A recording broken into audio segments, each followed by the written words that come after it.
Hello বন্ধুরা, তোমরা সব কেমন আছো? আশা করি তোমরা সব ভালো আছো।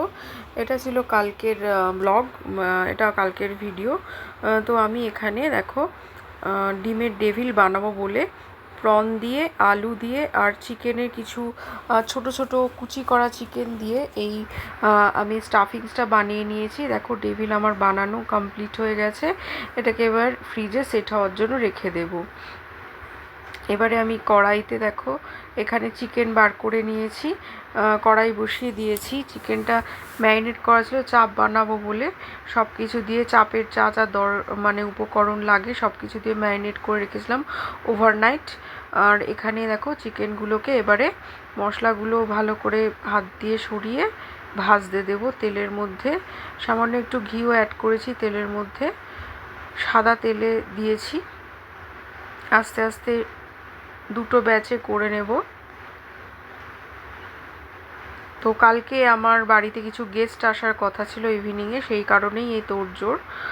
সেরকম কিছু না, একটু পোলাও আর এই চিকেন চাপ, ডিমের ডেভিল আর একটু ধোকা, এটাই ছিল আর কি আমার রাতের ডিনারের জন্য প্রিপারেশন।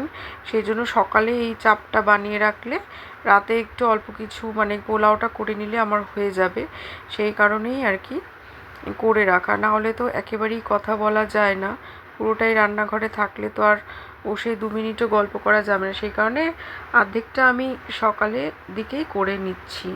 দেখো ভাজা হয়ে গেছে একটা ব্যাচ, আর সেকেন্ড ব্যাচ দিয়ে দিয়েছি।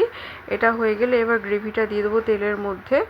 গ্রেভি দিয়ে দিয়েছি, এবারে ভাজা চিকেনগুলো কিছুটা দেওয়া হয়ে গেছে আর এই বাকিগুলো দিয়ে দিলাম। এবার ভালো করে ফুটে ফুটে ফুটে আস্তে আস্তে মিডিয়াম আঁচে ফুটে ফুটে এবার চাপ তৈরি হয়ে যাবে। আর একটু কেওড়ার জল অ্যাড করেছিলাম, নুন মিষ্টি তো আগেই দিয়ে দিয়েছি।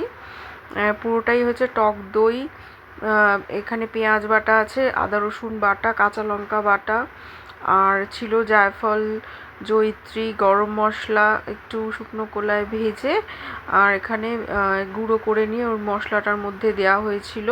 তার সাথে ছিল সাজিরে আর মরিচ, সব একসাথে গুঁড়ো করে নেওয়া হয়েছে গরম করে, ড্রাই রোস্ট করে মশলাটার মধ্যে। আর এখানে ছিল একটু সর্ষের তেল দিয়ে দিয়েছিলাম, আর দিয়েছিলাম এখানে সামান্য একটু গুঁড়ো লঙ্কা।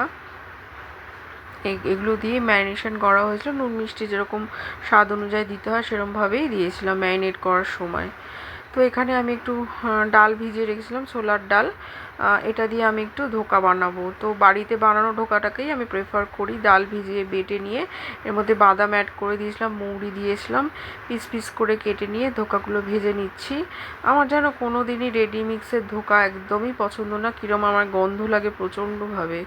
ওই মিক্সিতে যে কি মেশায় কে জানে, ভীষণ উগ্র গন্ধ লাগে। সেই কারণে আমি বাড়িতে যখনই ধোকা বানাই বাড়িতেই বানাই পুরোটাই।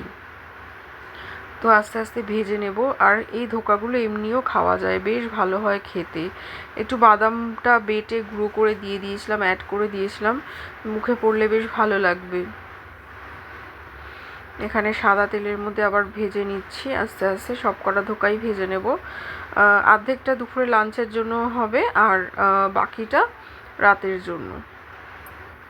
তো এমনি ধোকা ভাজা এমনি খেতেই খুব ভালো লাগে। এটা অনেক দিন পরই করছি আর কি ধোকাটা। লাল লাল করে মানে ভাজা কমপ্লিট, এবার তুলে নেব আস্তে আস্তে দুটো ব্যাচে এরকম করে আস্তে আস্তে ধোকাগুলো সব কটাই ভাজা হয়ে গেল।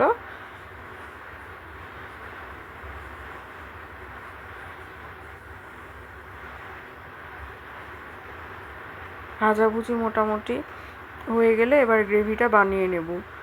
তো গ্রেভিটার মধ্যে নিরামিষ গ্রেভি, এখানে দেখো বাদাম বেটে আর কি জলে ভিজিয়ে রেখে বাদাম বেটে তৈরি করেছিলাম গ্রেভিটা।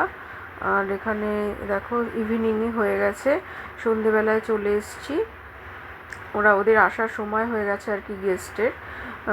তো সেই কারণে একটু বানিয়ে নিচ্ছি। বানাবো হচ্ছে এখানে হোয়াইট সস দিয়ে চিকেন দিয়ে একটা স্টাফিংস বানাচ্ছি, বার্গার মিনি বার্গারের মধ্যে এগুলো দেবো। এই যে মিনি বার্গার ভেজে নিচ্ছি, এর মধ্যে দিয়ে দেবো। তো এই ভিডিওটা এই অবধি থাকলো, আবার পরে দেখা হবে তোমাদের সাথে।